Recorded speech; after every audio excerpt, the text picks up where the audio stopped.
A quiet, secluded life in the country, with the possibility of being useful to people to whom it is easy to do good, and who are not accustomed to having it done to them. Then work, which one hopes may be of some use. Then rest, nature, books, music, love for one's neighbor. Such is my idea of happiness. Leo Tolstoy.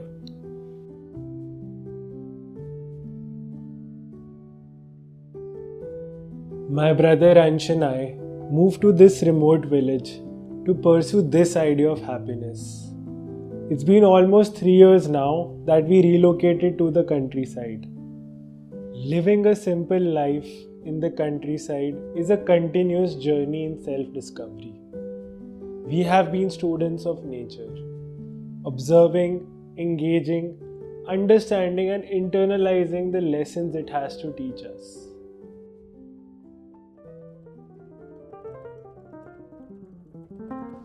Today, I want to share life lessons that I've learned by living in this beautiful mountain forest.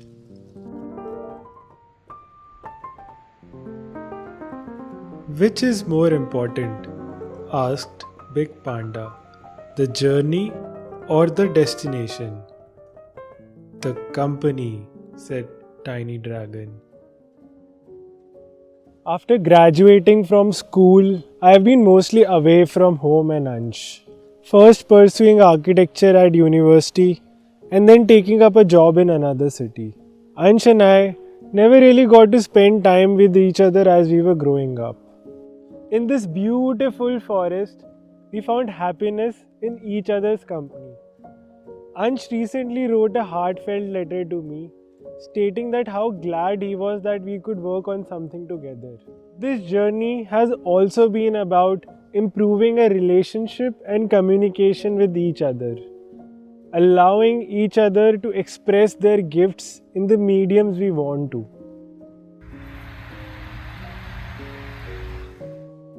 In the countryside, you can find happiness in the tiny things. Working with your hands, attending weddings, and helping your neighbors. Happiness doesn't need a language. Nature nudges you to find joy in daily things. Clouds dance to remind you to feel lighter and not take yourself seriously. The laughing thrush wants you to laugh with them. The sun teaches you to let your light shine bright.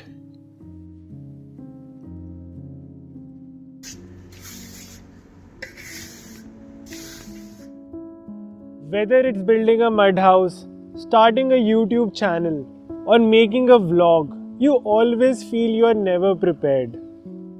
You think you lack the stamina or fuel for the journey.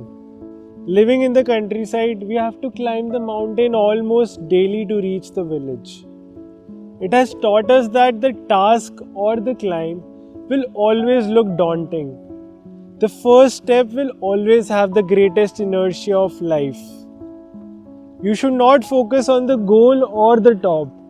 Just focus on the first step and then the next step, moving 1 inch closer to your goals. This quote by Shane Parrish beautifully encapsulates a learning. He says, "You do not need enough courage for the entire journey. You only need courage for a few seconds to overcome the self-doubt before you take the next step."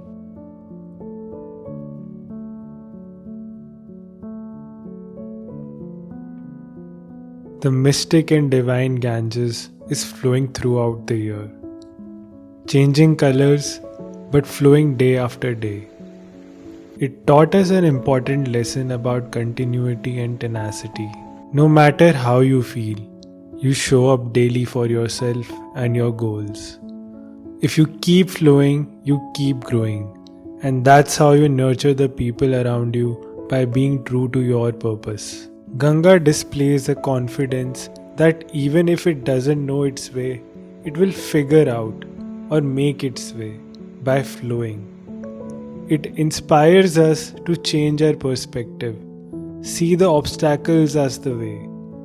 Conflict is a chance for connection.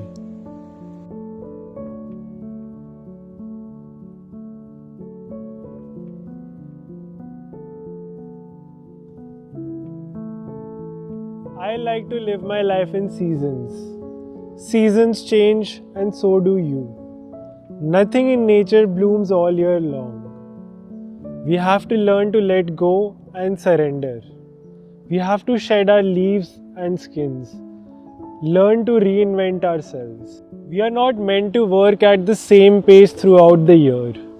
Winter is a time to rest and slow down. Seasons show us that there is more than one way at looking life and death. Albert Camus once said, "Autumn is a second spring where every leaf is a flower."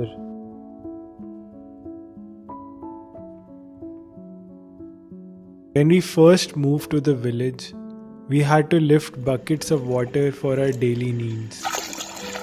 We had to fetch firewood or carry gas cylinders 2 kilometers up the mountain.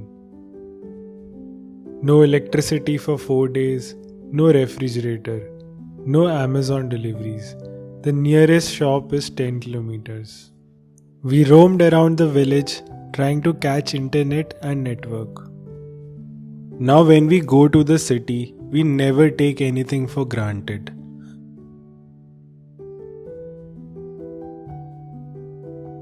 We came to the mountains to explore our human potential.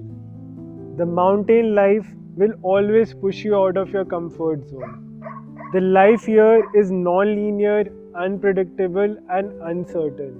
Your goals always take more time than you imagine.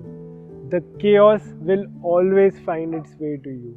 The bridge that connects us to the city flows away overnight. A tree falls over the electricity line, disrupting the electricity for 4 days. The elephant breaks a tree and blocks the road. Flash floods, forest fires. We saw it all in the past 3 years. It made us realize that you cannot control what happens to you in life, but you can only control how you respond to it. Building resilience helps us tackle the curveballs that life throws at us.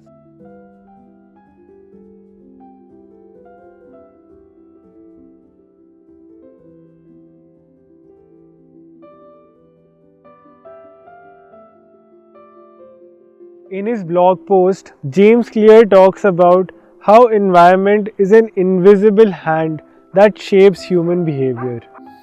In the village, the lights are off by 9 pm. Everyone wakes up at 5 or 6 am, depending on the season. There is no illusion of choice. There are no distractions. The sounds you hear are of birds, river, and the wind. Since this is a remote village, nobody shows at your doorstep without prior notice. This helps you protect your time and your routines.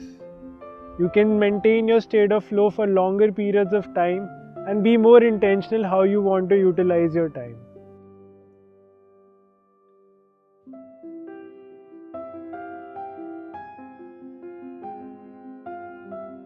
It's not always sunshine. Rural life has its shortcomings. The nearest hospital is 1 hour away. The resources are abundant but scattered. Everybody has their own strong opinions. This leads to conflicts over tiny matters. But it is the case everywhere you go. People fight over small things. Living in the countryside for past 3 years has made us realize that we need much less than what we want. We function better in communities, and true fulfillment comes from helping others. It has also taught us that we gain confidence by doing the hard things. Our bodies are meant to do physical work, and most importantly, we have to be grateful for what we have and enjoy today. Thank you for watching.